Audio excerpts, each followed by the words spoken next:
Once a giant, always a giant. For me, it's only a giant. What's up, YouTube? Diggy546.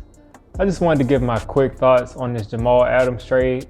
I think it's absolutely ridiculous that you would trade 2 first-round picks and a third-rounder for Jamal Adams.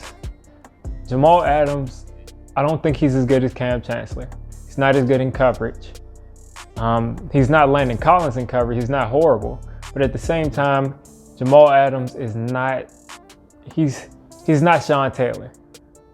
And you trade 2 first-rounders and a third-rounder to get a safety, which to me, most of the time is not an impact position. Sure, a safety can make some plays, but overall, you're paying for your corners, your pass rushers, and maybe linebackers, but you don't give up multiple first rounders for linebackers either. So that's kind of a reach. So this tells me that Seattle believes that they're just a safety away from a championship, which is kind of strange to me. It's not going to really make a Legion of Boom again. He's the only guy back there that's to that level of any of those players from the Legion of Boom. Not totally familiar with who their free safety is right now, but I mean, they have to win a Super Bowl this year. Russell Wilson is a bad man.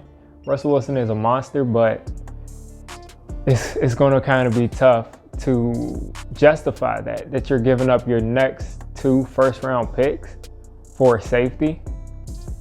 I mean, the Jets came up. To me, the Jets finessed them because they're going to have 2 first-rounders. They better hope that those 2 first-rounders are at the end of the round, because that's tough to lose over a safety.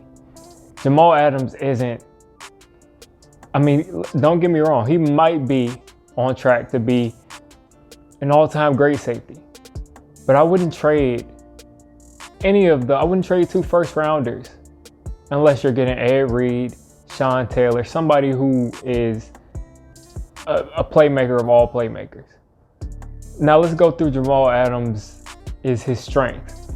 He's a great hitter, great tackler. He's decent in coverage. He's not elite in coverage. And he is an outstanding blitzer. When he comes off of the edge, he's almost like a defensive lineman.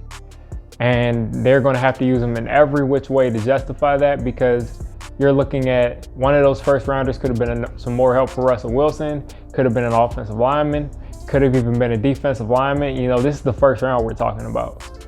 So I'm looking for the Seahawks and Jamal Adams to justify this trade. But right now, I'm going to go ahead and say that the Jets won that trade. So Diggy546, I'm out.